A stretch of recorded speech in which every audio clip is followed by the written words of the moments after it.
But that was a colorful, if editorialized recap. Do we have any questions, suggestions, hypotheses, or any corners we need to round off with that being the foundation? Just waiting for the mayhem to unfold. All right. Well, that being the case, I'd like to thank you all for being here. Really, as often as I want you all to be reminded of that fact, it is 100% a fact on my end. I am very thankful for all of the play, all of the donation of your time, and the volunteering of your imaginations for my entertainment. Thank you, and thank you. And without further delay and little more disseminations, this is officially In the Shadow of the White City, Season 5. As they went. When we last left our coterie, as so eloquently recounted by Seth, there were all manner of mental, emotional, and, strangely, spiritual dilemmas afoot. Dia's taking a moment to come to grips with the inevitability of time. Even for the immortal, there is a point when the clock stops running. There is a point when the specter of death becomes as solid and real as the fundamental base elements of everything else in the world. And when meeting that wall, the eventuality is clear. In that same breath, Zach, having come to grips with the reality that they choose to ignore as often as possible, has come knocking down their door. Despite all the myriad one-offs and occasional dalliances, despite all of the clinging and reaching for a physical manifestation of the love they feel they may not deserve, there were, without a shadow of a doubt, outside of this coterie, outside of these associates here who have been willing to put their immortal souls and their very continued existence on the line for them, at least two individuals driven mad by their actual love for them. There were two individuals so greatly scarred by the magnitude of their love for Zach that insanity would have been an understatement. And despite the hour of the evening, despite the sun encroaching on our time, Zach has to face the fact that those two individuals are no longer in existence. Muzan, for the first time in their very long life, has to come to grips with the very real bloody storm that they are. Because in the midst of all the blood and suffering, and the vanquishing they have done, in the here and now is a certain burden on their hearts, their unbeating, long atrophied heart. There is this spirit and specter of a love so foreign as to be incomprehensible. And Seth, ever the wily student of the pyramid, is stuck between a rock and a hard place. The realities of what they accomplished, the statistical improbability of what they accomplished, cannot be perceived as anything else but the unveiling of a threat. The coterie already in the shadow of Calabalarshi and whatever strange pact he has made with Fey overlords from beyond the hedge had a target on them. Beings to be watched, a group of kindred who were sitting very near the very blast furnace of power that is Calabalarshi and his Fey overlords. And now, something more to consider. Because it is clear once word spreads that their power is no longer just solely Calabalarshi's. They have power and ability, and, well, that is far more of a weapon than anything else in the world. The ability and the will to do makes impossibilities simply another Tuesday. And Frost, in as little as 2 months, once more surfing in that sea of death, that in-between state, that purgatorial punishment of the absence of things. And unlike his actual death, there is some peace there. There isn't the voice of his old man after all. No, he doesn't have to bear that. He has to bear the scents that assail him, the sounds abrading his ears, the light and flash of colors, as he is privy to and party to everything that is happening around him and is unable to affect it in any form. A victim to the moment, mindfully aware and physically unable. It is the sweetest, most succinct punishment you could wreak on anything that has the promise of forever. And so we open with little more than a few hours to sunrise. Little more time to hash out details before, like a light switch being thrown, the coterie will once more die for the day. And while there are roughly 12 hours of daylight, while there are a full-fledged level of activity, even here in the Midwest, where it does not quite ever lighten during these dreary winter days, where the overcast sky expresses the seasonal affected depression that most people suffer.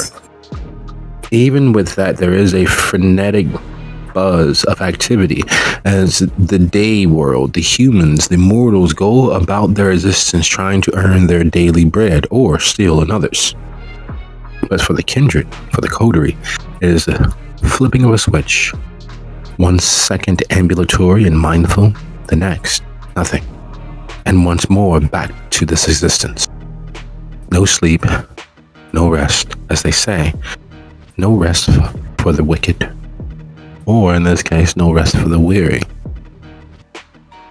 So with moments to spare, with needing to get several things off their chest, with things already said and already in motion, where does that leave our coterie for the evening?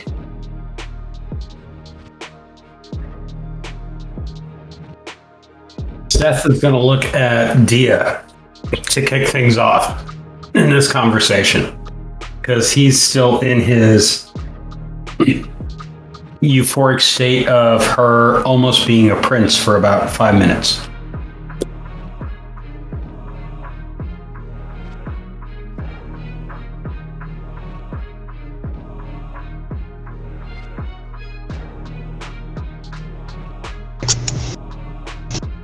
Dia looks to Zach, and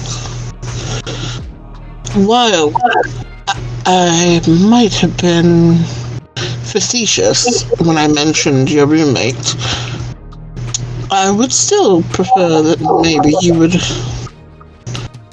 ask if that was something that they would be willing to do. If they say no, they say no. I know that they would prefer not to say Frost, but you never know. Maybe out of spite of pettiness, they would. So, their blood, my blood, and Seth's blood should be enough to rouse Frost. That is our first order of business. Well, I cannot certainly guarantee anything, especially considering the circumstances. But odder things have happened, and I have succeeded at less probable things. I will certainly give it my effort. It is honestly all I can ask. Like I said, I know that your friend Calabalashi has a thing against Frost, but perhaps they would, for the sake of keeping them around to torture, cooperate. It doesn't matter why they help as long as they help. And then Dia is going to get Frost's prone form and attach them securely to one of the crosses in her space out of the public view, so that when they wake him up, he won't be able to just rage and attack. Now that's solid. Thank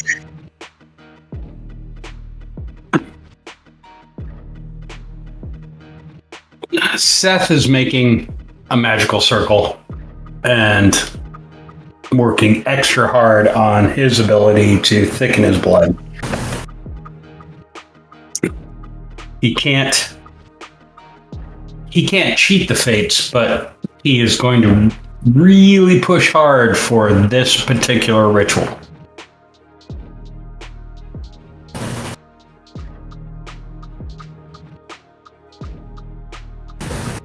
So in the preparations of rousing Frost, while Dia busies manipulating the lupine form that Frost is sealed within, and Seth begins working in a manner that many of you have not seen him do. You've seen him on the fly and quick and dirty work what spellcraft he is aware of. Watching the preparations, watching the inherent skill, the steadiness of hand, and the determined brow, it is almost as if he is another person. Gone is the shambling Columbo-esque detective who is all about hiding that intellect. Gone is the film noir Dick from days of old. He's no Humphrey Bogart. Gone are all the facsimiles of the rough, broken-nosed, street crafty officer of the law. Before you is a surgeon, a man of such skill and determination that to insinuate anything but would be an insult to not only him but the entirety of those who practice such crafts.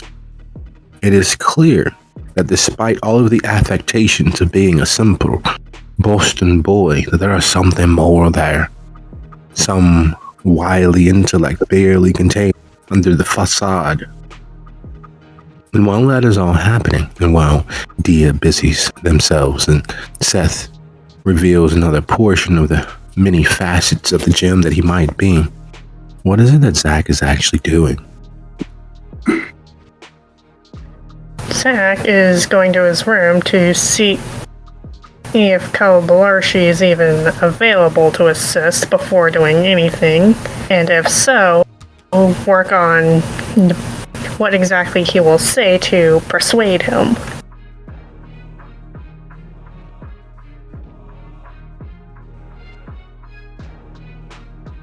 Would you be so kind as to roll wits plus your occult when entering into the space that you have shared with Kalabalarshi, and entering into the space that it becomes your security and haven within the haven, to enter into the place that has become your stronghold of recharging that emotional battery, the moment shared that touches the bowstring of your ability to withstand the slings and arrows of kindred life.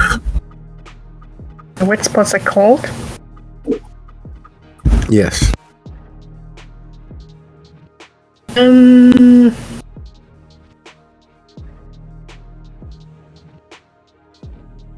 Okay.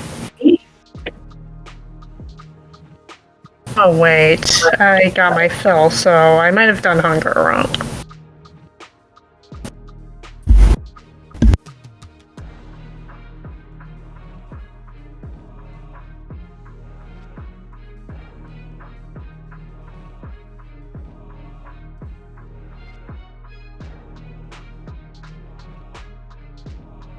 But I'm not gonna roll again.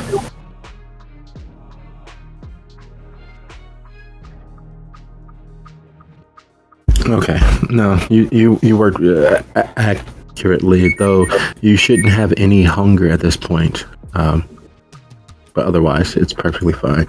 And with 2 successes, even being relatively unknowing when it comes to the true depth and darkness of the occult world, there is no mistaking the brief flickering light in front of you. It is in fact Calabalarshi and something else, something shining and bright, looking as if it is swarmed in flame and yet cool enough to the touch that nothing has been immolated, including Calabalarshi. The language being discussed between them, tossed back and forth, sounds as if you are strangling an animal. The howls of pain and the fight to continue living. It is, without a shadow of a doubt, an assaultive thing on the senses. And being a member of the Heathens, being a member of the Clan of the Rose, it is most strikingly, strangely alluring. The fact that even your dead eyes have been nearly struck blind by the light. The fact that there is no heat, but you can feel the warmth. The fact that the world around you seems far larger than the confines of the spaces that you've shared. Far larger than the Pisketeers as a whole. Looking towards your feet to try to avert your gaze and not fall endlessly into the swirling, miasmic beauty of it all, you realize that you've stepped across a line of some sort, etched and scrawled into the floor. Not with chalk, not with salt, but with bone. The fragile, cast-off bits of bone, broken and driven into the floor. The decoration and design they make is quite attractive. However, there is the knowledge that here, in a million little pieces, are the remains of some formerly living being. And all too soon, you're being shaken back to this moment. Calabalarshi standing in front of you, his brow furrowed, closing his robe one-handed as he gets your attention. Hey, you okay? Yeah, you alright? You went a little deaf there. Oh. I hope I'm not disrupting you. Oh no, just doing calisthenics. What do you got? You seem worried. Let me guess. You found out that, everybody that you love is going to die or has died already. Did we miss that part yet? No, we didn't miss that part yet. We're at the first trauma. All right. So the first trauma. Yes, they loved you. Yes, they were crazy. It's not you. It was them. You'll be fine. Yes, that much I've come to terms with. It's more. Oh, well, then we're in the second one. Is this the one? Is this the one where Dia staked and with that killing stake that's gonna crawl to her heart, black veins all up and down the left side? No. Oh, it's the one where the detective was shot through the head. It's fine. We Kindred will heal back from that. He's gonna need a little bit of blood, but it'll be fine. Oh no. Oh, Seth barely got a scratch. Oh no, we're not in that one. Well, in that case, you probably should sleep somewhere else tonight because Dusselball will be here as soon as the sun sets. And while he won't do anything violent right away, it's going to be pretty bad if he finds you guys here because you guys don't talk so well. It was Frost. That was. Oh, that one. Yeah, that one. Oh my God, that one. That one's that's not a great path that we're on. We're gonna try to change this. How bad did he lose the leg in this one, or just the eye? I haven't gotten a good look at his injuries, but he was essentially turned to Swiss cheese, from what I understand. Wait a minute, which one is that? That's not supposed to happen. Not this soon.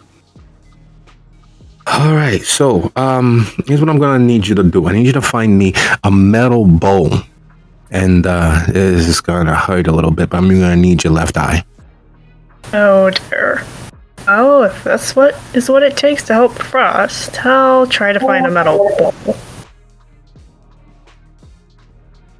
And thank you for not just. Thank you. Yeah, no, you're good. You know, they're not the only ones that care for you. They may have been the ones that have been the most sane about it, but we live long lives. You'll have other great loves of your life. You'll have other moments to live, laugh, and drink someone completely dry. You'll be fine. You're good. And that is why I'm not a mess at the moment. All right, that metal bowl is very important that you bring it. Don't let anybody else touch it. We're gonna do some things, and it'll be a little painful, but you'll thank yourself tomorrow. I'll do what I can. And he steps out and starts searching.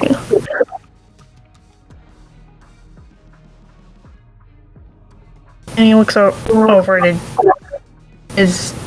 steps out and starts looking for Dia.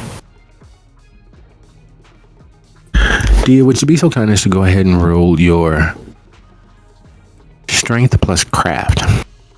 Because at the end of the day, lupine shoulders don't work quite the same way as humanoid ones.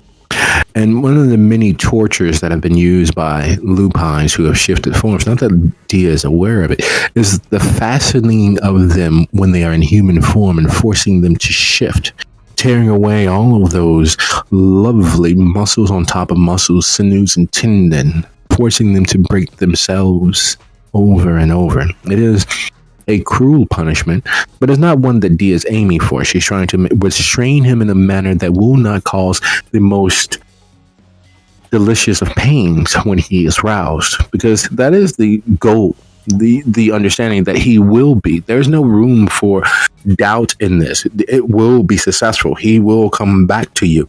And the funny part of it all, the unspoken part of it all, even as Dia has all but distanced herself on the multiple occasions from Frost, he literally is the permission granted for his immortality. It is the last piece of what Dia had before. He is the lasting reminder that underneath it all, Geneva actually cared for Dia. Underneath all of the machinations and the Machiavellian maneuvering, she cared for Dia. And the testament of that is the fact that Frost was accepted as Dia's child by everyone save her. And looking on his prostrate form, his eyes open and staring into the middle space, there's no intellect present in those ember wolf eyes, but there is a strange facsimile to Frost's human seeming. You can see him there in the features of this smelly, odoriferous, pelted wolf. And just as you manage to get him affixed in a manner that he won't be easily able to tear free, Zach is there at your door. Seth is nearly finished with whatever ritual it is that he's doing, and Zach is there. So I have good news and bad news. The good news is I was able to convince my roommate with barely a word. Bad news is it's gonna hurt a little for me. Do we happen to have a metal bowl here by any chance? At this point, Steph embarrassingly goes into the room he had taken over in the club and pulls out a metal bowl of steel, a metal bowl of copper, and a metal bowl of bronze. I've been studying a little bit, And I might have an overabundance of acceptance. Was he specific in what he wanted? Not especially, but he did mention he was going to need one of my eyes.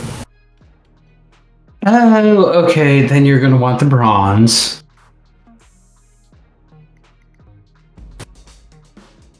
And the fact that Seth so easily understands is a chilling thing.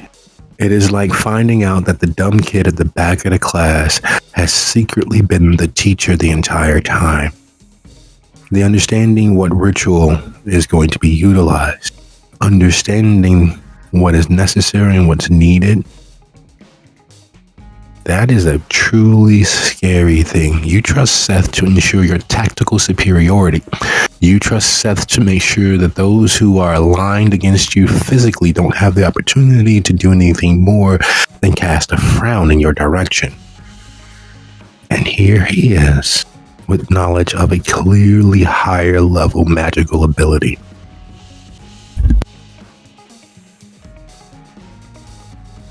And Seth looks embarrassed about the fact that he knows what Carbonera is looking for, and hands over the bronze bowl and quickly recedes back to drawing his magical circle. Well then, I had better get back to business. He takes the bronze bowl, bows slightly, and then heads back to his own room.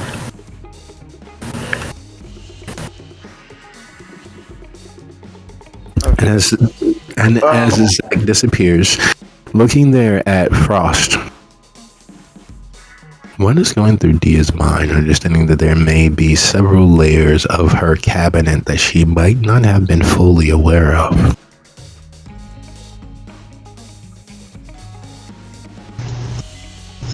There's definitely a little bit of a double take looking at Zach and then looking at Seth like, okay, what did I just miss in that whole situation? But then at the same time, staring at Frost is allowing her to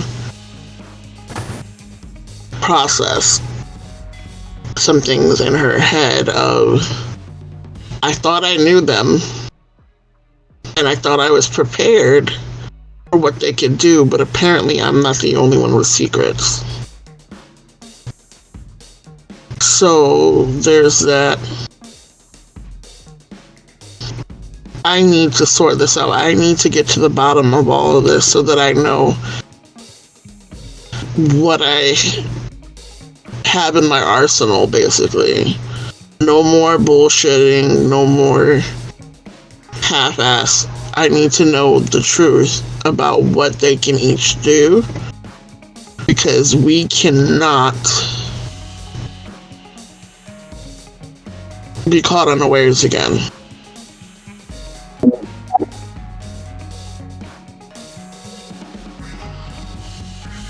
Sorry about that, folks. We lost Craig along the way. I was trying to get the technological aspects up and running once more. But as Seth comes into himself, so to paraphrase the scene, what is happening now is, well, hell on earth for the coterie. Everyone is experiencing a small portion of their dark night of the soul, rising to the occasion despite all of the hurdles in their way. Because it is just that. It is a list of hurdles and a list of truths and a list of half-fantasized statements and ideals coming in direct opposition to those ideologies. It is a thing to behold, watching the coterie come together for their task. And their task is the furtherance of their immortality. And while Zach prepares to sacrifice a temporary portion of themselves, and Seth is willing to sacrifice a portion of the shadows cloaking his understanding. And while Dia is willing to sacrifice a portion of the unbelievable, a portion of the innocence that they've maintained, the free flowing frivolity that has given them the ability to embrace the joy in this version of life. It's not an easy thing. And while all of these sacrifices are happening, Muzan, yes, sacrificing the shadow of his image. Because watching Zach move forward, even knowing that whatever it is taking place in Calabalarshi and Zach's room will be painful, they are doing it selflessly for another member of the coterie. And again, the brief embers and warming glow of those memories begin to assail from inside. And while Muzan would like to say that it's merely the food he sampled not agreeing with him, he knows that underneath it all, there is some connection to what he was before. Some mystical understanding as to what it means to be part of a coterie such as this, to be willing to die for the kindred next to you, to be part of something that in the moment seems the noblest thing one can do. A freedom fighter against the evils that are the foundation of kindred society. A warrior in this spiritual war fought in physical locations. Being selflessly giving. And those embers refuse to not warm. They refuse to not cast a light on all of the darkness that has followed and led to them. So watching these things play out, Frost strapped to the cross, Seth completing the circle, Zach moving into the room for whatever punitive actions may be taking place. What is Muzan doing?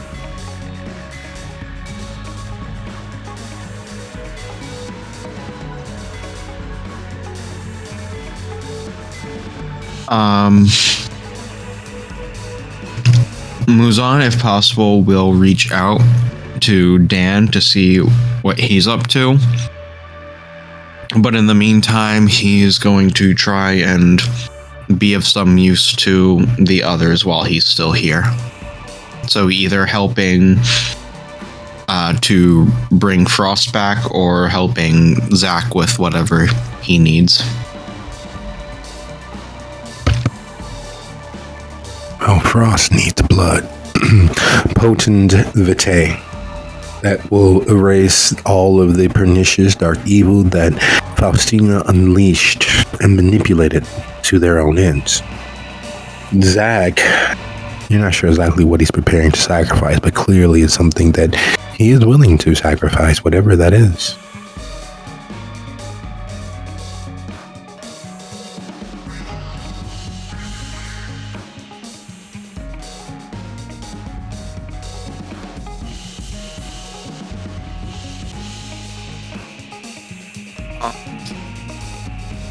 I think between the two, Frost might need a little more help.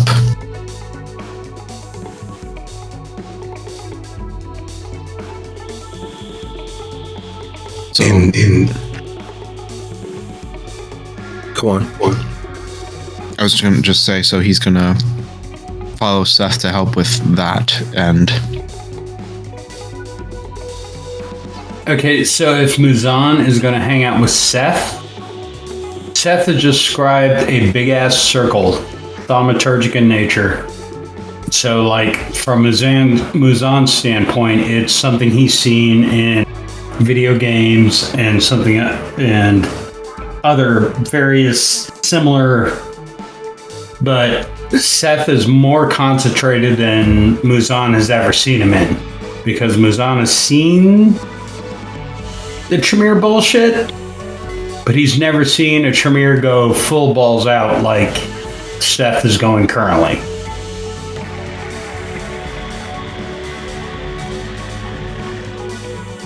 Muzan basically perches himself in a corner of the room, just like watching, his head following Seth's movements the whole time. For most of the time, he's silent about it, but at one point he does pike up and say, "You know, I really don't understand how some of this shit works. Like, you draw a couple circles on the ground and suddenly bing bang boom, magic missiles start flying everywhere. Please explain that to me." Seth, before he drops his thumb on the circle, goes, "It's all about what you believe and what your intent is. If you believe it's true and you work hard enough, you can make it true." And then he drops his thumb and casts the blood potency.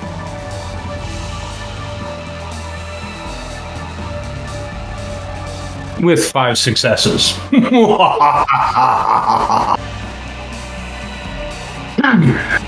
Sorry, I didn't mean to sound like that, but damn. It very much is that. It is the unveiling of the hidden monster. The bad guy steps into the light, and instead of delivering a monologue, giving the heroes time enough to extricate themselves, he immediately begins gunning them down. There's a hack here and a slash there. The vile viciousness of that is clear, because right before you, all of a sudden, Seth goes from a potential candidate from for your former life to the reason why your former life had some validity. There is before you dinner. The old you smells power. The old you knows that power can only come from one fountain that uses you all like playthings. And while walking across fire and leaping before looking, simply because those were the orders and that was the mission, is gone, there is still a lucky for Muzan that he's already quite hideous, and hiding his fangs is almost impossible. But there is a snapping in place of the fangs, a sudden watering of the mouth. You know that here's the reason for the fight. That is everything that you all railed against, the elders and the old powers and the blood rich enough to drown cities in. Seth goes from being blushed, which is what he was when he left, but suddenly his whole being becomes way more the beast. His skin completely drains of color. The skin pulls away from his fingernails, his toenails, his hair. It sinks into his skin. You haven't seen this level of obvious vampiricism for many years. Just suddenly the magic soaks up from the circle and takes away everything remotely human that Seth has maintained and just drains it away.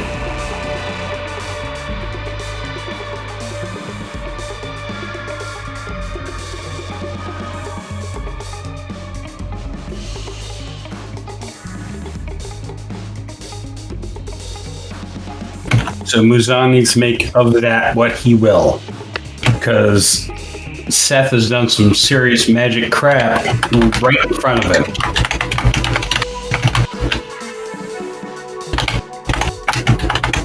Well, goddamn. That is some impressive shit.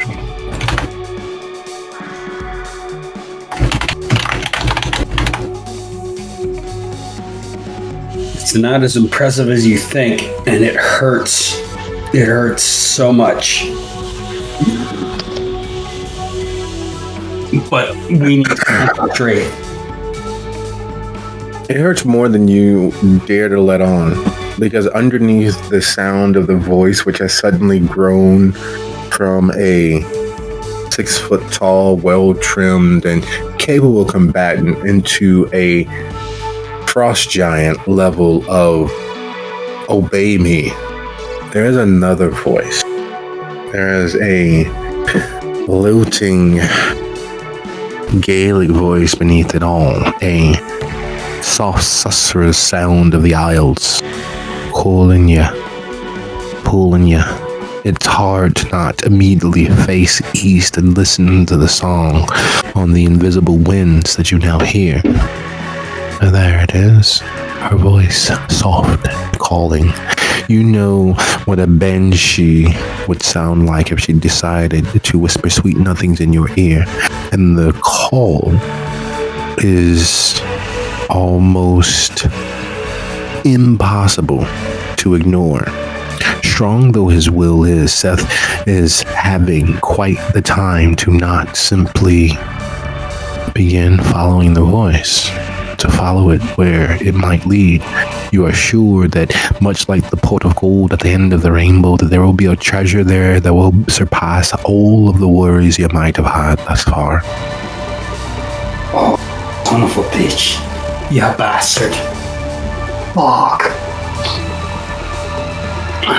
Seth is not well, and it's not hidden. Dia, Muzon, and Zach will definitely see it. As the color drains from him, as the skin recedes, as he looks more vampiric, and as he tries to talk, it's not good. He's made himself a passage, a vestige of what the kindred were 1,000 years ago, and he's not doing well, despite his singular purpose of helping Frost.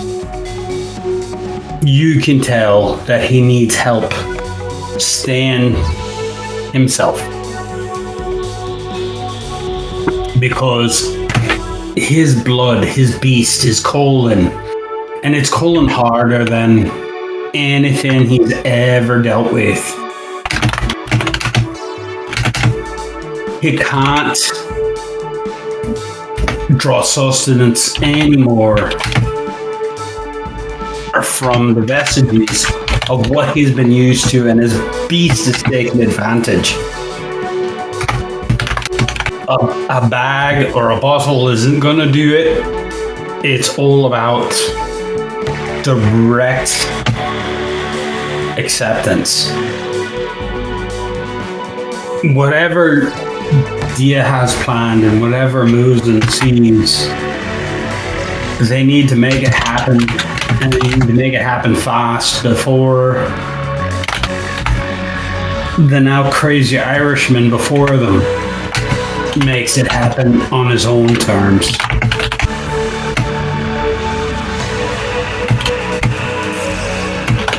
I'd just like to point out that I completely forgot that daggers can't be level 3 fucking potency. God damn it.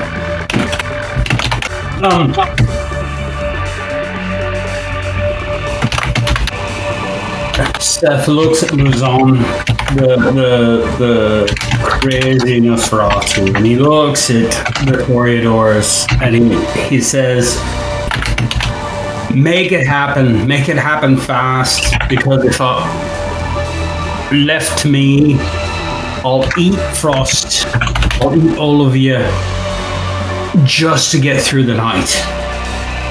Do it now, do it fast, and have something ready to knock me out in case I go crazy. Gladly.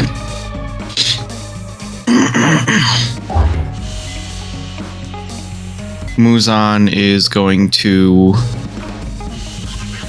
get up, grab a nearby knife,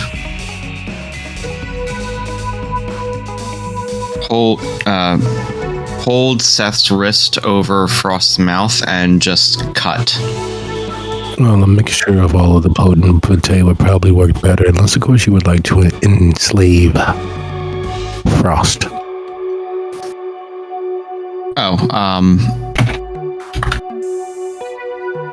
That is a good point. And you need to do this fast, and you need to not think about it a lot, because remember, I get a +2 discipline bonus and a +3 attribute bonus right now. So if you don't work fast, I'm going to fuck people up. No, everyone's already fucked up. Good thing is near the end of the night, as these things go. And while time is very much of the essence, Muzan hovers with the blade over Seth's wrist with Dia looking on. There is something very troubling in the very essence of the place. We shift our gaze back to the Calabalarshi Zack suite as Zack enters with the bronze bowl.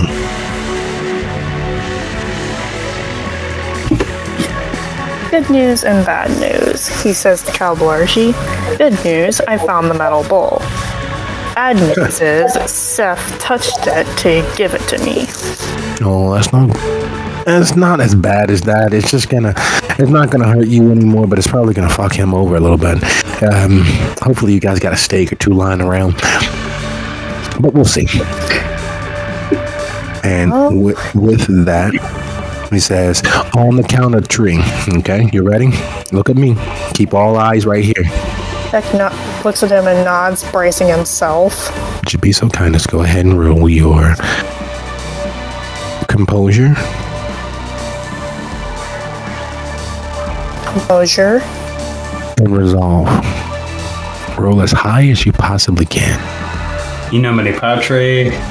It's good. The Philo. Yeah, just thinking. Oh boy, here goes nothing.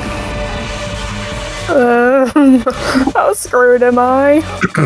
Would you like to roll power, or would you like to leave it as is? This will bring Zach's willpower down to 2, but... Okay, so for willpower, do I just do that again, or...? Yeah, just click the little dot there at the bottom on the bottom left. Where it says the dot +1, if you click that, it'll automatically reroll willpower. Okay, so do I click the dot reaction, or...? Yes. Oh, hey! There are a few things that have hurt more in your life. All of them have been emotional, but there are still so very few of them that hurt more, because as he says, look right here, and he points his eyes to yours and back, making snake fangs with his fingers, your eyes to his eyes. And we're gonna count 3. Now bear with me. You ready? We're gonna do 1. You're supposed to say 1 at this point. 1 and 2. 2. And the moment you say 2, he snatches your left eye out of your skull. Everybody flinches when you get to 3, so you always go before 3. But anyway, you handled that really well. And as he's saying you handled it really well, it has literally happened too fast for you to realize that you are now, you have telescopic vision, as it were. You only have one eye. Your balance and equilibrium hasn't been changed because, well, you are dead, luckily and thankfully. But you're not seeing him as clear as you once did. You're not perceiving the room and the shadows well as you once did, and the scream that comes because you look what's in his hand, and it's one of those gelatinous rice balls that just happens to have a speck of dust in it, the rough size of your pupil and iris, and it has a long bit of noodle dipped in some tomato sauce attached to it, and he's holding it over the bowl, and he drops it in with a. You realize that gelatinous little bit of whatever that was, it was in fact your eye. And the noodles attached to it are the tendons that connect behind it into your skull. Somehow he was quick enough and fast enough to sever them with a snatch. and his fingers still coated in the little brief remnants of the vitae that's circulating through your system. He flicks into the bowl, and he takes his thumb and mashes the eye into a paste. And you understand what that is, but there's a distance between what's in that bowl and what was in your head. Like, that can't be. But it, in fact, is that mucus-like runny egg substance that is being mashed into nothing with his thumb was your eye. And the pain begins to slowly throb. It's like you have a headache right behind your sinuses, but you know that's an impossibility because there's nothing there anymore. The eye is gone. Yet you feel it. And somehow you manage to not scream out. You manage to not wail. And you're sure that one of the many factors helping you maintain your stability in watching what you are be broken down into nearly nothing is the fact that there's no other voice in your head. There's no other darker version of you whispering of how hungry it is. There's no songs playing on repeat driving you to feed. There's no constant McDonald's jingle in the back of your head. There's no ba-da-ba-ba-ba, need some blood. There's none of that. It's just silence, and you're able to watch you, or a portion of you, be turned into what looks like scrambled eggs. Bloody tomato sauce and ketchup-laden scrambled eggs. But that would be the best approximation as to what's in that bowl at this moment. And then he takes his thumb and he bites into it, forcing the vitae forward. And while the scent is absolutely delicious, it's like smelling good food and being overstuffed. You could eat more, but you know the result may not be what you hope for. And he dribbles his vitae into the blood, into the bowl, and he moves it around with his thumb. And it begins to sizzle and cook, and a cordite-like scent begins wafting through the room as the essence of whatever it is that he is attempting to do or doing begins to reverberate through the room and underneath the door and out into the space. There is a momentary worry. You've seen what he has managed. You've seen what his ability to see the multitude of possible futures can cause. And here, it's a piece of you mixed into the essence of whatever it is that is unfolding.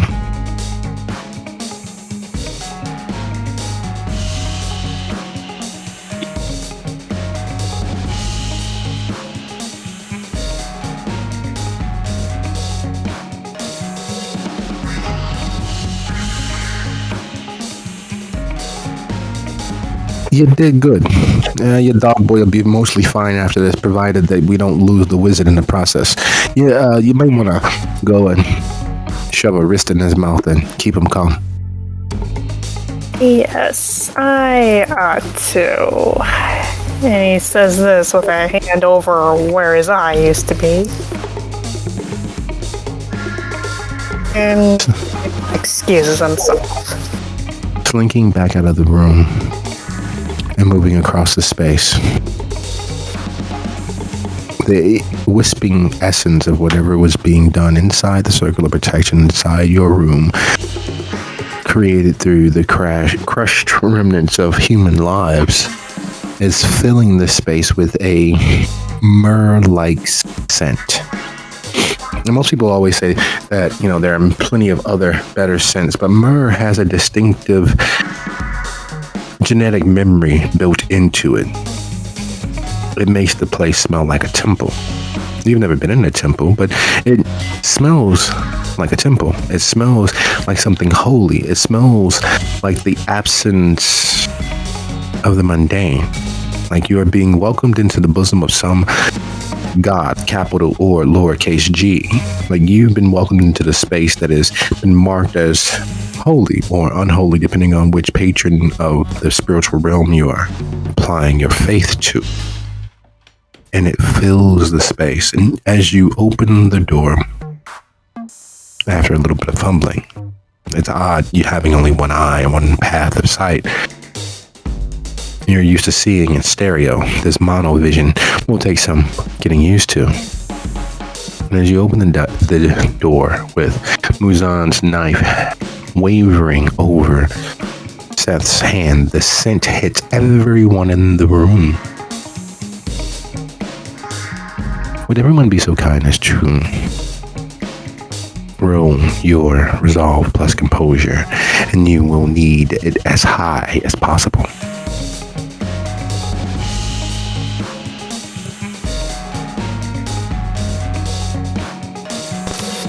Zach, you already rolled your horse successes.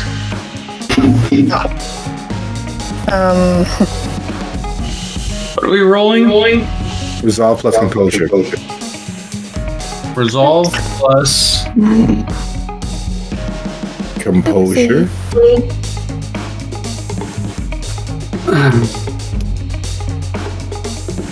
Ooh, fun. resolve, composure, and what? Resolve plus composure. Wait, did I have to roll? Thank you for that. That will help when you awaken. Okay, it's not so bad.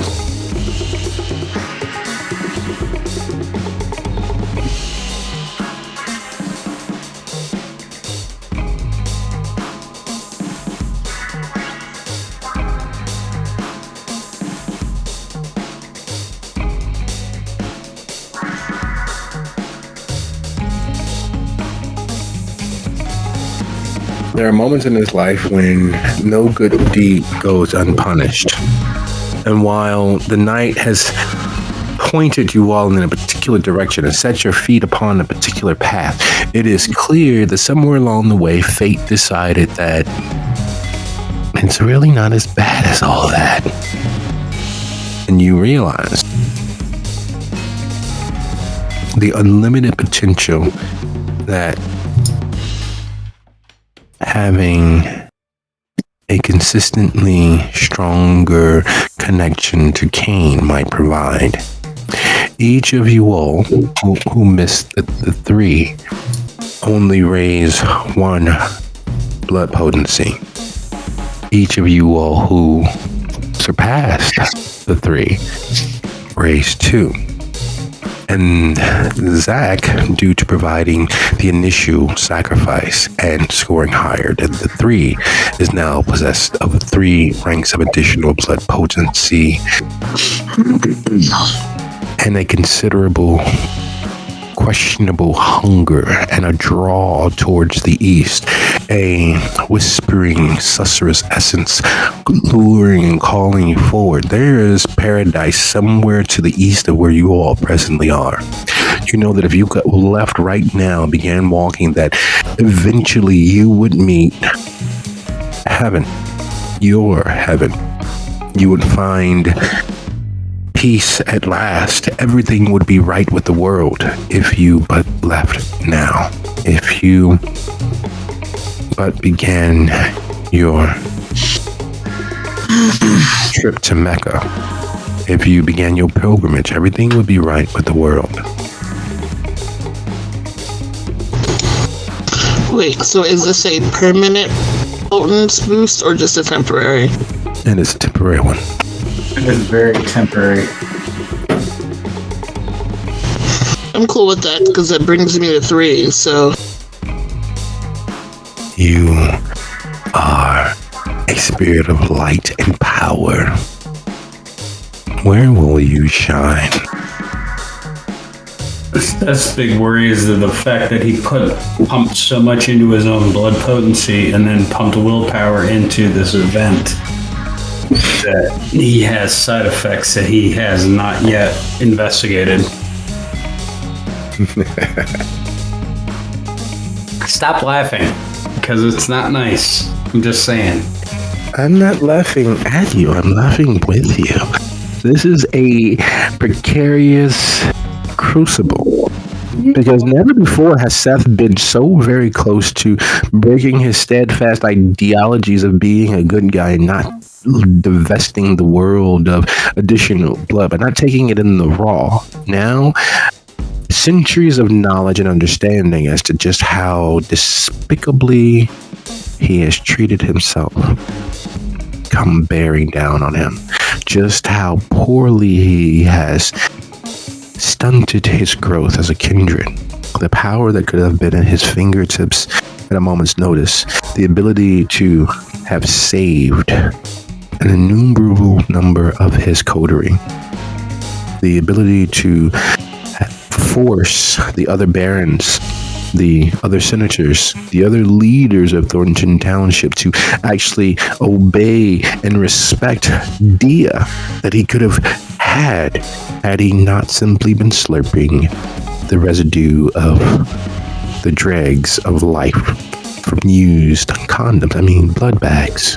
If there was a way for him to simply do what is the natural thing to do, he would have been a greater. Humanity like wheat in a fucking forest fire to make that shit happen. Yeah, I get it. And would be his conscious mind. In this moment, his conscience reservations are no longer in existence.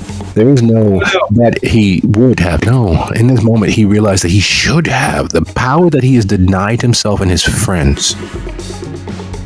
That's what's weighing on his heart. Yeah, it's his blood potency versus his humanity, and it's an ugly conversation that, honestly,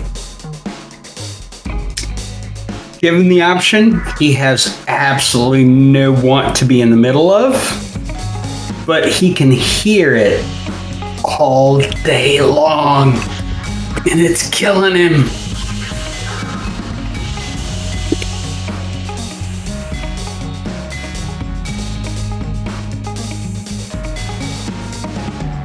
And for Muzan, the truth of the matter is he's never realized how strong this coterie were. How many earthbound false gods he was in the presence of. The wafting scent of power is very triggering to the mental and emotional indoctrination that he suffered during his first years of immortality. Here, amidst these beings, because they're not even good upstanding Canaanites, they're fucking licks with the power of the sun in their fingertips. And you know what that's a sign of? You know what puppet masters will pull their strings.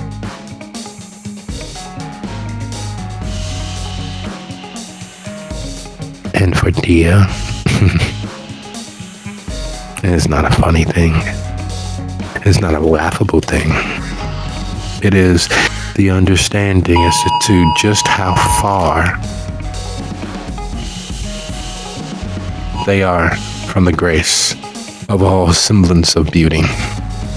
You realize looking on your coterie that these rapscallion and dog-eared dregs are what the world expects of Dia, and that will never do.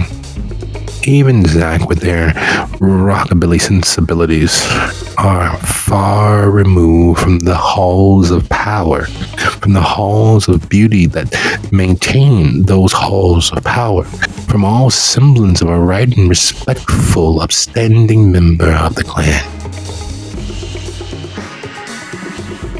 These are last season's fashions.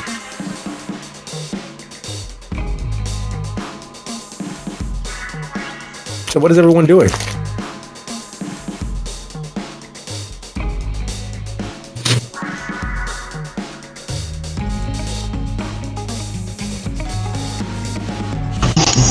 Well, Dia, hearing what Seth said about making it quick or it's going to go badly, remembers that there is a reason she keeps multiple sets of chains in her room. And she's going to hook Seth up the same way she had to Frost, but just to a whole different rig in her room. I guess it's Dom Dia, whatever. So she's gonna do that and grab, I guess, the bowl from Zach, or have Zach hold the bowl out under Seth's wrist to get the blood, and then we'll take the stake out of Frost.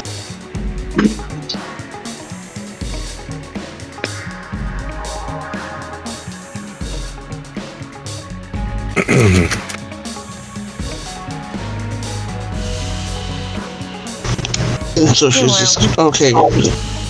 Zach is getting ready, holding out his arm and getting ready for any more sacrifices he might make.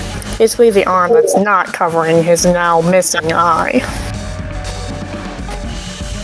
What missing eye? The eye that was mashed to nothingness. What missing eye? Wait, what? Yeah. Yeah.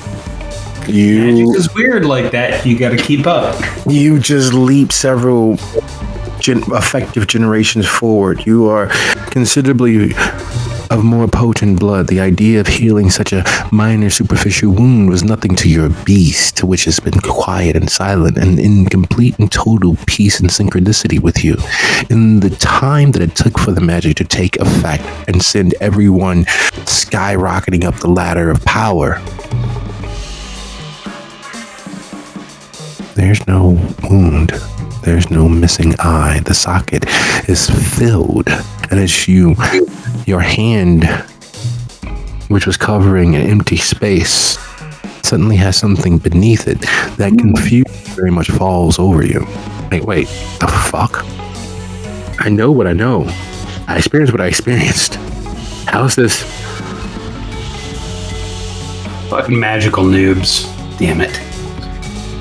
Yes, Zach is very much so.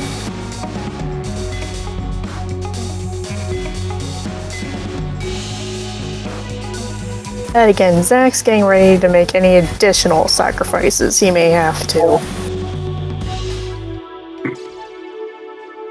Between the amount of potence that was raised, I don't think we'll need any extra blood between Seth's and what's in the bowl already. Unless you want to make sure that Frost is bound to one or more of you. Because with one source, he will literally be bound to just that one person. There is no ifs, ands, or buts about it.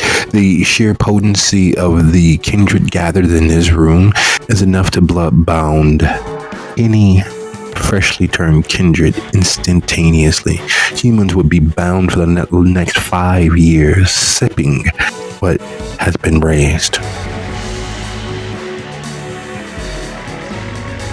Which Seth would know. I'm not sure. Absolutely no. Nobody's asked him yet, but Seth would absolutely know that between his high potency blood currently and the magical crap that Zach has brought in the room, he knows. He absolutely fucking knows. And he knows the blood in the bowl needs to be diluted before it gets fed to Chucklehead. And the only way to dilute it is with more blood. But being as Seth isn't telling anyone, go right ahead. Feed him just that what's in the blood. Just what is Seth's own vitae. Oh, Seth is trying really hard not to kill everyone in the fucking room. So you all need to figure that shit out on your own. no, like I said, Dia takes the bowl and looks in it, and it's more because it doesn't look like there's enough based on that, so she's gonna add her blood to it anyway.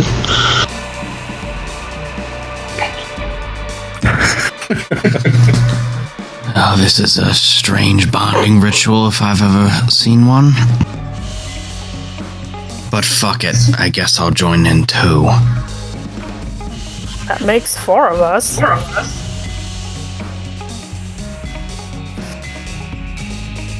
Seth is almost completely incoherent at this point. He is allowing his blood to be drawn, but incapable of interacting with anyone else around him.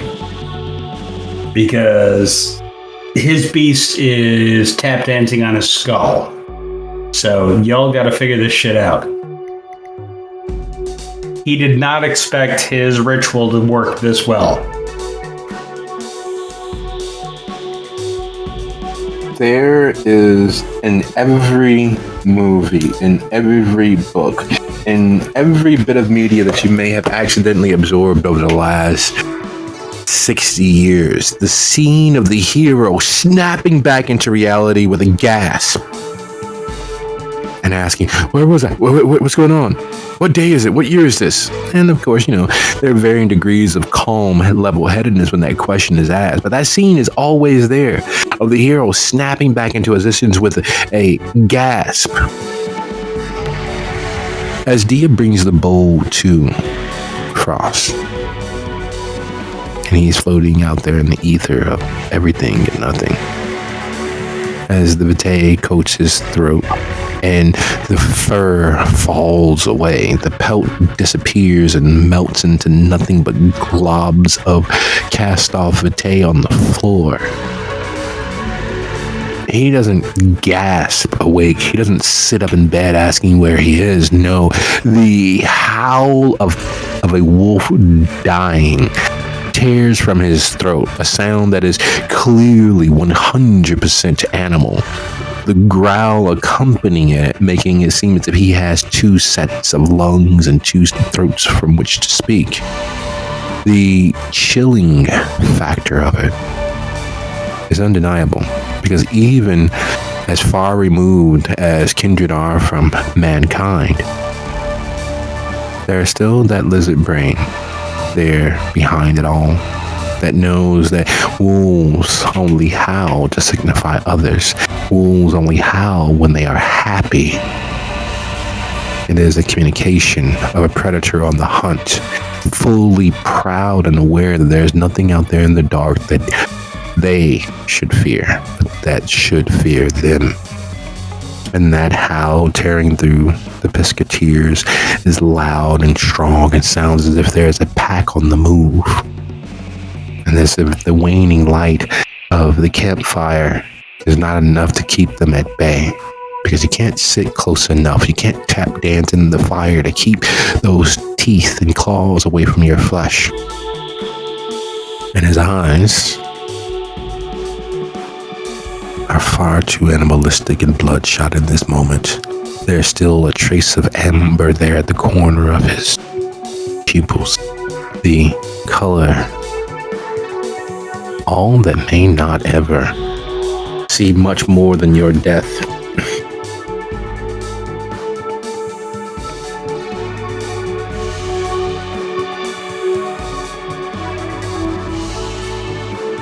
Okay, guys.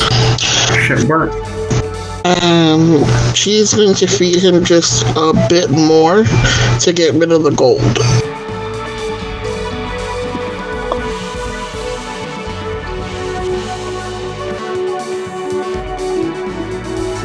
Muzan, would you be so kind as to roll your wits plus occult?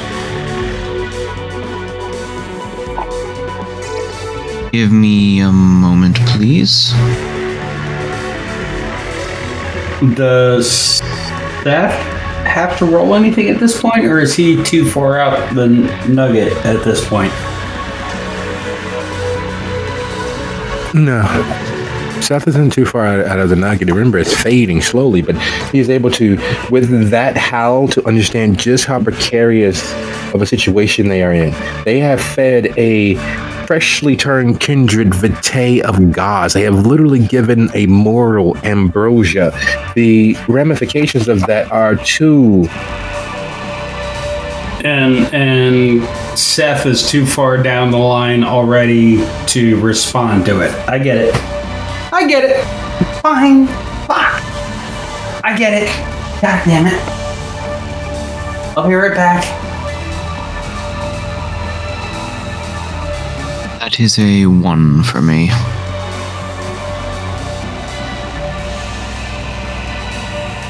Oh, is Muzan still at 0 hunger right now? Yes. Okay. 1 success. So, like a combatant who is suffering with a soldier's heart, those memories assail him hot, heavy, and fast. There was the breaking of who he was. Initially, they called him Little Toes because they took his shoes when they buried him. After they killed him and threw him into the pit of others, where something in him refused to stay dead. Something in him refused to give up the fight. And that ability, that willingness to fight, is why he was accepted and taken into his coterie, why he was abused as often as he was. He lost his name along the way. And from Little Toes, he became Muzan. But as he was Little Toes, he remembers the first and only bit of kindness he received. It was, "You did good, you fucking lick. Drink up." And the bowl was passed from one to the next of those who survived the initial conflagration of violence that was their birth into immortality. And that became the only kindness that he ever received. The bowl was passed. Everyone took a sip.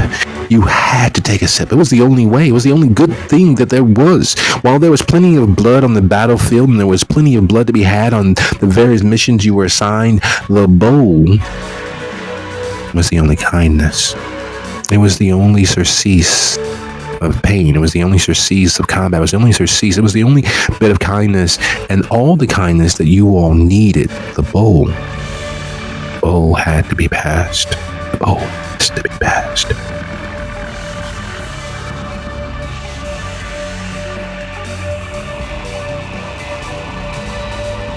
And there's something now in watching the pain of the bowl not being passed that is almost impossible to resist. You know that each of you need to take a sip. You know that each of you need to drink, because getting all of that down into Seth, one, into Frost would be a waste, and 2, there's something that needs to be done. With that much potent vitae sitting there, there's something that needs to be done. So have we already given some of the blood to Frost? Yes. And he's back amongst you. Muzan reaches for the bowl and raises it up and says aloud, "Ladies and gentlefolk, I would like to propose a toast to our great success and to the restored health of our good friend Frost. Now, let's not let this blood go to waste. Who's with me?"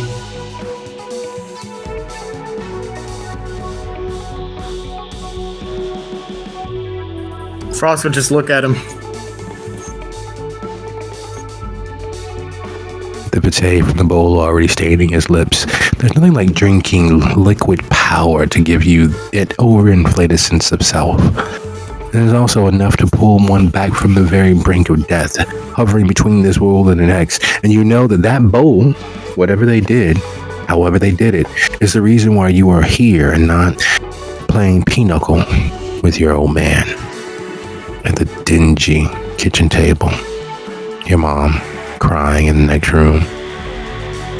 The bruises you know you'll see tomorrow morning, but to appease the old man, to keep him from doing far worse to her and to you, you sit playing pinochle with your old man as he takes a messy, sloppy sip from that bottle of wild Irish rose, his 4th of the night, not counting the half a case of beer that lies crunched and stepped on around the garbage can. You can smell the residue of the grease that your mother cooked with consistently. You still see the yellow goldenrod stove that was matched with the stainless steel looking toaster oven, and the microwave that no one but your mother was allowed to use because the radiation was guaranteed to lower your sperm count. And that stupid, sticky linoleum tile that your father and his work buddies rolled out one drunken weekend. It was at an odd angle. Instead of it being at right angles from the corner all the way through the kitchen, it was at a 45-degree angle. It was cut sloppily, and there were places where the jagged cuts they made as they got drunker poke up along the edges. And you remember that stupid table, that lime green folding table that you all ate at as if it was a fine banquet table in some Viking hall. But more than anything, what you remember now is those stupid games of Pinochle, because it allowed you to look on the face that you see every time you look in the mirror now. And the curse that the neighborhood placed on you. His little Barty looks just like his dad.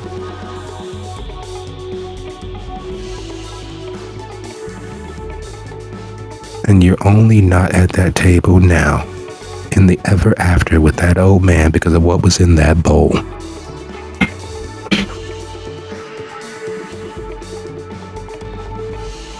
Muzan reels from that memory,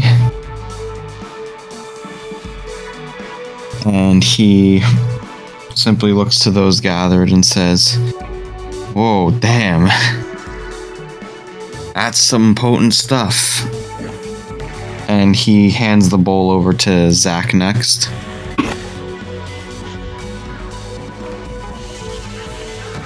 Zach can't remember having ever done this before, but he does remember playing beer pong back in his days at Nevada State. This isn't quite like that, but that's the closest connection his mind is making. That and the chug fests at frat parties, and at bars after Nevada State. Well, I suppose I'm next. Bottoms up. And he begins to take his share. And as the potato coats his lips, he remembers those sweaty, drunken kisses stolen behind the bar that he was too young to be inside of. Being a young kid kicked out of home fairly early, and having a clue as to the free-flowing level of his love for the world at large, his need for appreciation, his want to be more than someone's mistake. Those sweaty kisses were the sweetest. Those glassy, doe-eyed looks afterwards, the act of doing so, taking your very breath away, sharing those moments that you are sure that even now there's some small bit of titillation, some small bit of excitement because you were doing something of your own volition and getting something out of it. Some temporary, fleeting connection. You remember the first time you kissed someone with a buzz cut? Braden. He was 2 years ahead of you in high school and bullied you during grade school. But as you all sat behind the sip and swerve, his lips on yours, you reached up to tousle his hair, to touch more of him as if you could not get enough. And your fingers sliding across that very low cut, almost scratchy level of regrowth. Him having shaved all his hair off, his smelly pleather jacket, his t-shirt, his Green Day t-shirt. You remember more than anything those sloppy, sweaty kisses.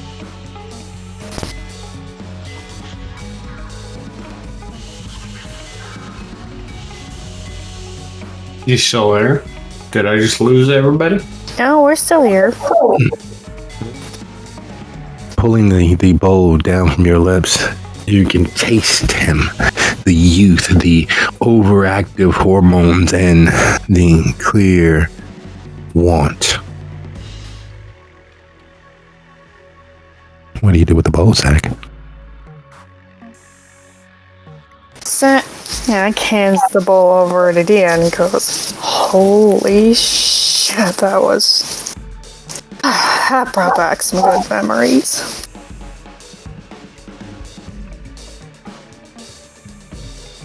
Seth is still held in the overwhelming influence of his current magical enterprise. This is the first time he's jumped himself up to this level of interaction, and he's a little twisted. Oh, He's watching everybody. And what's in that bowl is the one thing that will set him free. He knows the scent of vitae. He knows it intimately. While he's never engaged in hunting down another living being, he knows that there is the stuff. That's the sweet spot. He still can, if there's not enough left, divest each of these foolish, wasted, immortal beings of everything that they are. But right now, that bowl, he's got to get it. India, the bowl is in your hand. His purpose is getting Frost awake. As soon as he sees Frost move or pretend to sentience, he might be able to break himself loose. But right now, he's locked into his ritual. He's locked into the bowl. Dia, the bowl is in your hand. Looking at the looks dancing across Muzan's indiscernible face and the boyish smirk sitting on Zach's lip, it is hard to deny how many people have easily fallen into those arms. That smile alone. What do you do?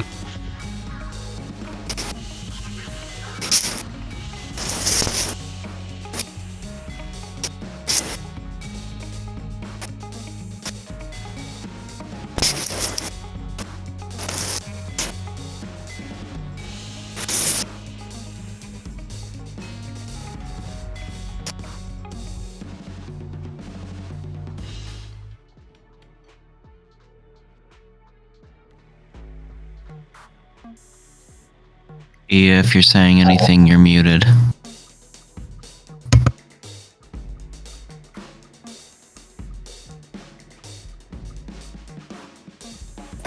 Hold on, there's a BRB in the player discussion. If you scroll up a little.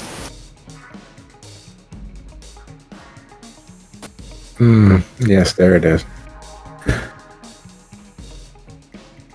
Alright, so we're going to assume that Dia takes a sip and is equally measured.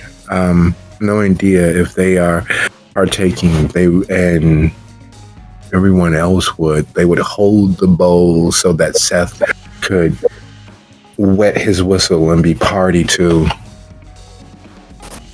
what remains. There are few happy moments in any undead member of Kindred Society's life, and this is no less true for Seth, as he takes the sacrament of the conjoined vitae, raised levels upon its normal standing. As the bowl is lowered from his lips, he's able to glimpse across time, to see into the past and to be there. He was there at the birth of his child. His partner and most of the precinct gathered round with the $3 to $10 bouquets of flowers that they got from the gift shop and the gas station. And looking on the rest of his life, his quick rising promotion, the fact that he knows in this moment that he will always be there to protect his family. He will always be around. He will never let any harm befall them. As long as there is breath in his body, And that's the promise that he made. And it filled him with such pride, knowing that it wasn't just him making that promise. It was the entirety of the precinct. It was the entirety of the force, because he had made connections of the rank and file as well as the rising commanders. He was I got this. the golden boy. Did I miss anything? No. Just Seth understanding where he was. A rising star in the BPD, a force of good in the world, the effects of his efforts changing the world around him. And as the bowl is lifted away from him, what he is now, and all the power lost and gained, and the few crumbs left on the table that he didn't utilize, it brings a potato-tinged tear to his eye. The bonds that Dia used to chain him, not sufficient to the weight of all that has come before. He shrugs them off as one would an overactive toddler, attempting to pin them. Standing in his semblance of right mind as he can feel the power fading, there is something else there. As each of the coterie members look from one to the next and decide what to do with Frost, as he wakefully looks from one to the next, lost in memory. There is a closeness and connection, one to the next, that is unbelievable. You all have been willing to risk your lives, risk what little bit is left of your immortal souls, and when aligned, when working together, are able to shrug off the impossible. You are able to rise to any occasion that threatens either of you individually or all of you together and get to the other side. And while there has been loss along the way, as it stands now, with the 5 of you have bent toward the same goal, there's no happiness that you may not be able to achieve, even if that happiness is just peace.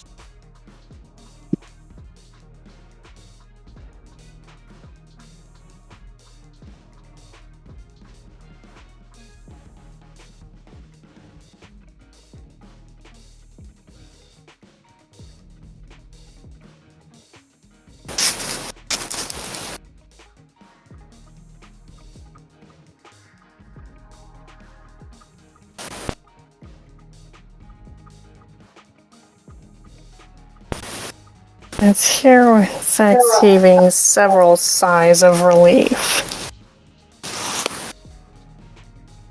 Well, now, I don't know about any of you, but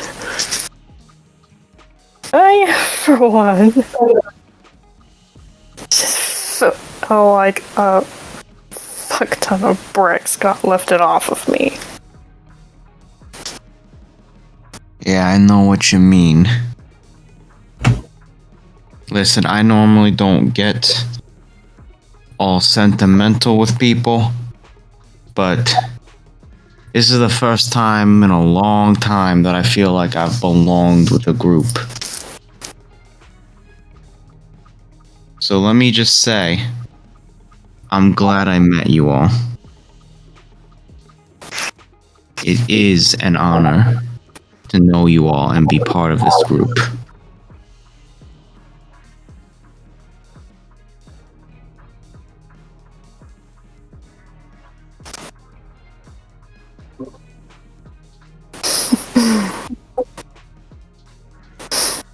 I haven't felt quite the sense of belonging in some time either. It's been a while since I've been part of something this tight-knit. And it wasn't for something a little more carnal. Seth reigns back from the whole group, but is obviously and ecstatically aware of Frost's resurgence. he smiles to everybody in a way that he hasn't smiled before, ever, despite all of their actions together. Whether it be here in the city, up in Milwaukee, Seth is definitely with them in their current joy.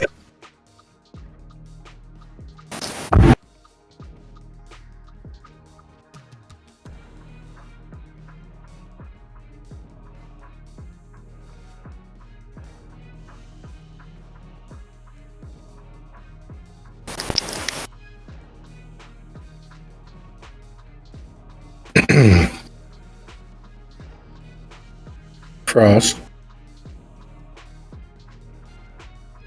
Yes. Sorry, spooked by a thing that jumped on my hand. Okay. Well, here's the thing. For as shitty as your father would, there were several things that still remain with you in the now. And that is family first. And despite all the bloodshed that you have been willing to cause, despite all the harm you have been willing to do, despite all the shared history you have with Seth, in this moment, with what they all sacrificed, what you were willing to do, it all conflates into a simple, straightforward truth. These people, these beings, these kindred, there is, short of walking into the sun, there is nothing that you would not do to protect their continued existence. And based on their actions, there is nothing that they would not do to protect yours.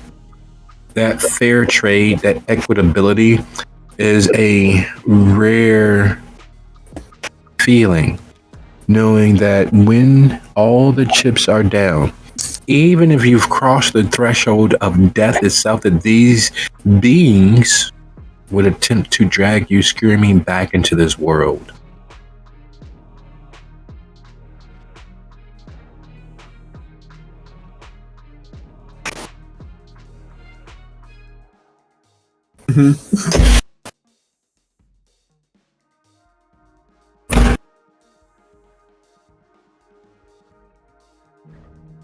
You know the face that just dogs make when they're really, really happy?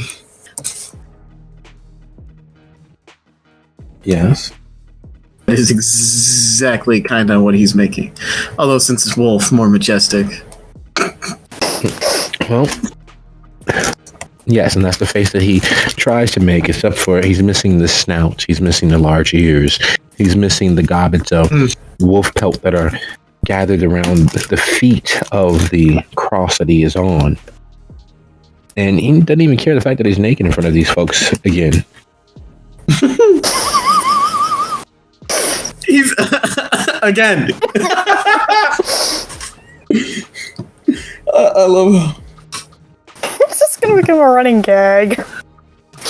That is gonna just be a running gag throughout this chronicle. Well, at least Dancer Dan isn't here to compare sizes. Again. And knock, knock, knock. Oh, so he's morphed back into his human form? Or Yes. Oh, Yes. okay. Boring.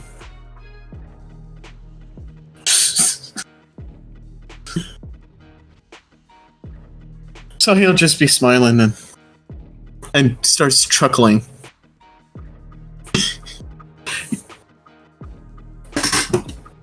There is a weight to recollection, to understanding, even a small truth. There's a endorphin release. It's like finding your keys after you thought that they were gone.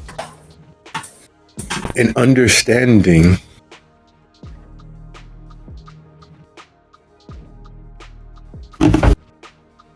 what these kindred, what each of you mean to the next.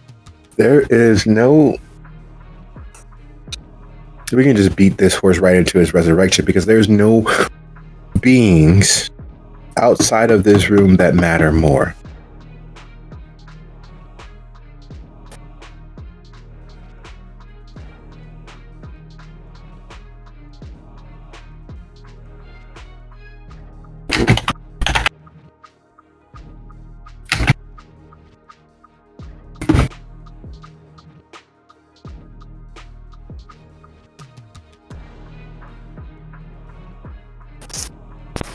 Does anyone help Frost down off the cross? Or do you all just enjoy his slack-jawed, honest smile? A little bit of both for Zach. He's enjoying the smile and moving to help him down.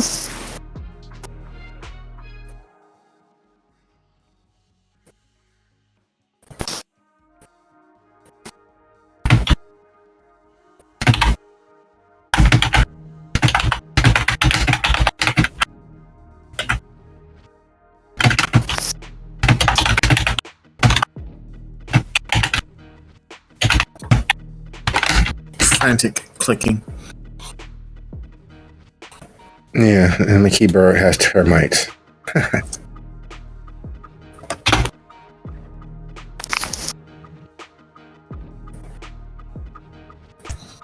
Frost is up on the Scotsman cross, and it's Dia's Scotsman's cross, so she's got to deal with that on her own because Seth is barely holding his shit together right now.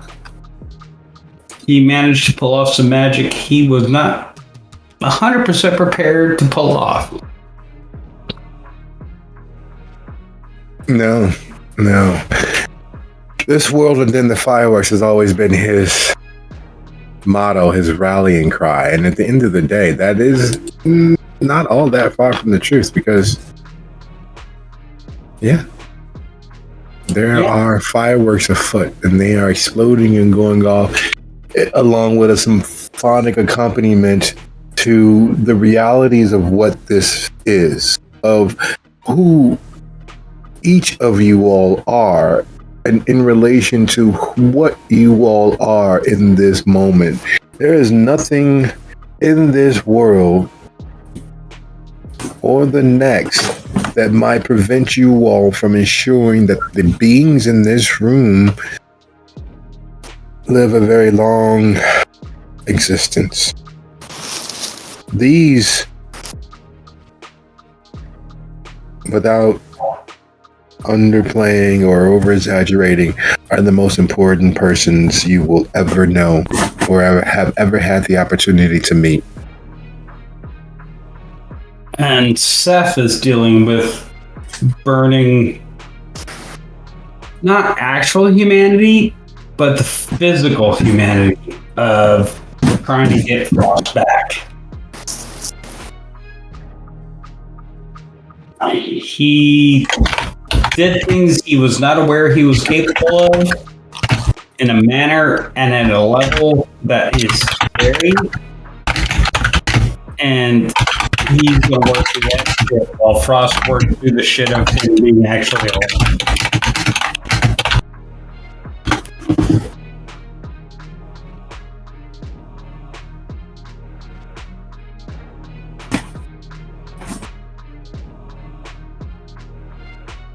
In case Frost needs clarification, Seth, for the first time, not is potency 2, he's potency 3. So not only is he super pale and kind of scary, he's really pale and all of his skin has pulled away from nails, hair, eyeballs, his face. He looks like a horror movie extra right now. Gotta give yourself more credit, man. The main bad guy in a horror movie. Frost has been a vampire for like a week and a half. Mm-hmm. And only once has he seen Seth in a purely pale avenue. And that's when they were fighting together. Right now, Frost is on a Scottish cross being fed blood and his only real vampire friend looks like a movie extra from the 40s. Mm-hmm. It's a separate thing. It's a real thing, and it bothers Seth more than anybody else. Yeah. Know that his powers could go this far.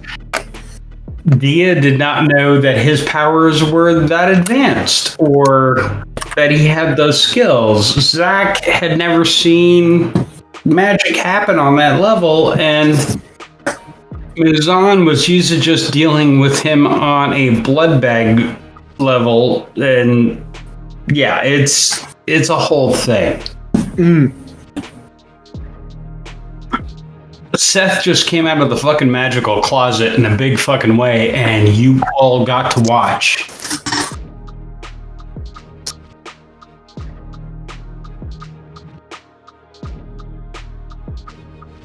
And right now, Seth is basically incoherent because he didn't expect this level of magic to pop out. Bravs.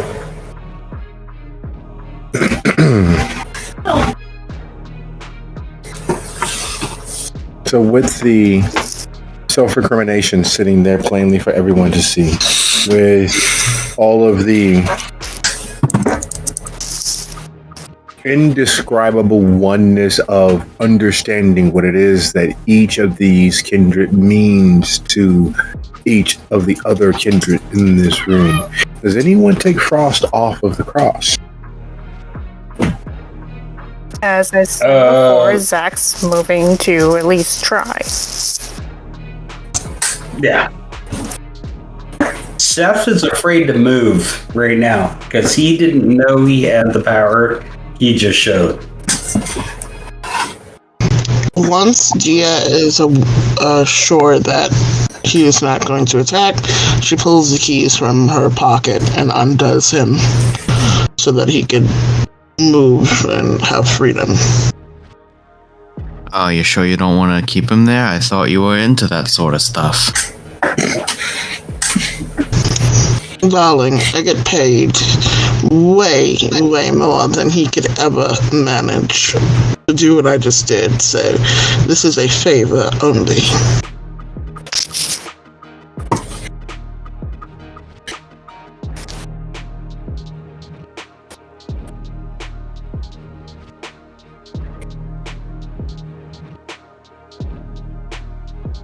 So, as Frost comes down from the cross, the good endorphin release of understanding how much and the value that one has to the next, with the problems out there in the night to be solved by someone, anyone, all of one,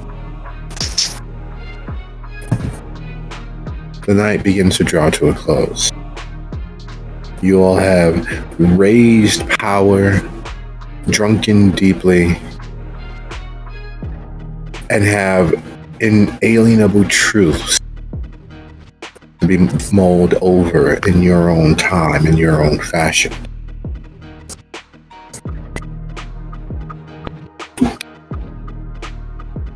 Due to the power raised and manipulated by Calabalarshi, due to the power shared, you all don't, in fact, feel the draw of the beast as sunset returns you back to yourself. Hours having passed, the daylight world having done what it does. What are everyone's oblations for the evening?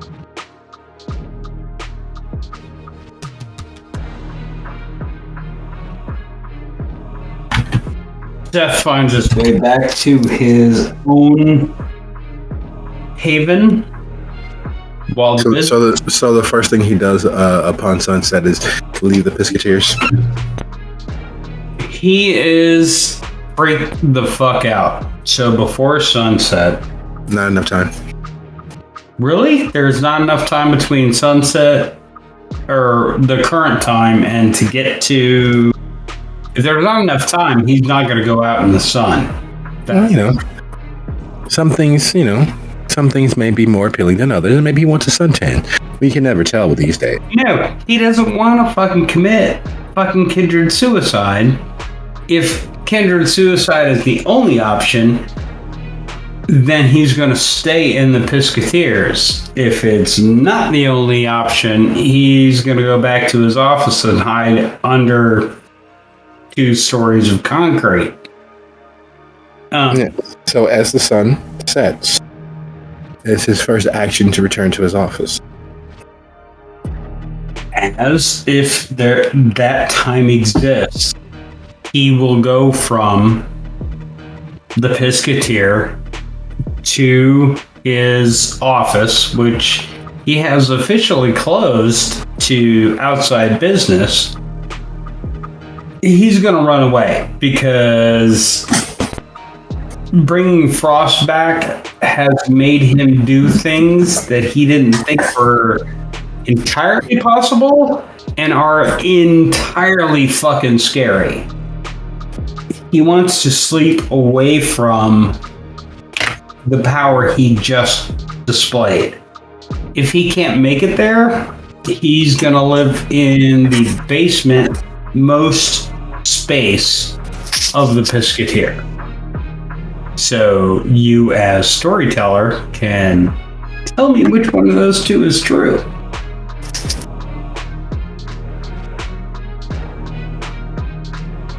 And I'm seeing a whole lot of no response, so I'm going to assume that he's going to be able to escape.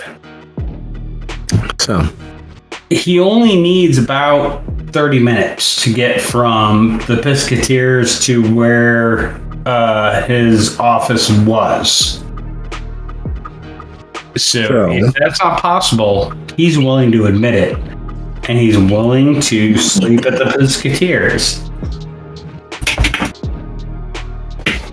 But if that is not true, if there's power, he will go home because he's a little freaked the fuck out. So, as the sun sets on another day that the kindred do not have the opportunity or recollection of, like a switch, they move from death to death. They are active and mobile, and the next, they are not. As the sun sets on Thornton Township in general, and Dalton in specific, the Pisketeers, the coterie of associates of our troop, come back to themselves. Zach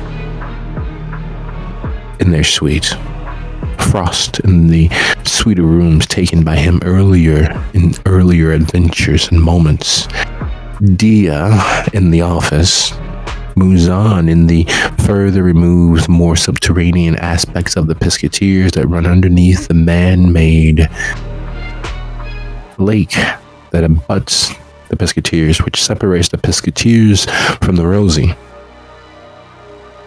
And Seth, equally seeking a farther removed, darker aspect and corner to hide in light and in lieu of being able to flee screaming into the night from the Pisketeers, awaken. They resurrect. Motion is granted once more to their dead limbs. And for the first time in forever, the beast does not sink its fangs into their conscience. There is no rising hunger in them. There is for most of the Pisketeers, a strange blush to their undead skin, as most of the members typically refuse to rouse, as there's no time for that. Nobody got time for that. There is a seeming of humanness that has not been part of their nightly rituals in quite some time. And the recollections of the last evening, the recollections of bringing Frost once more from the grip of death, the power raised, and the images of the future or potential present shared by Calabalarshi with Zach come barreling back into the presence. knowing that each of these members have been willing to sacrifice their immortality to, or at the very least, risk their immortality to protect one another. There's a lot of charged electrons in the air. There's a lot of realizations that have to be balanced within each of the kindred individually. And as those realizations and revelations weigh each kindred down as if they have found themselves on the worst end of a bender the day after, I'd like to thank you all for a lovely episode. I look forward to you all's adventures in further sessions. Good night, everybody. Thanks. Good night. Good night, everyone. Scary. Scary what?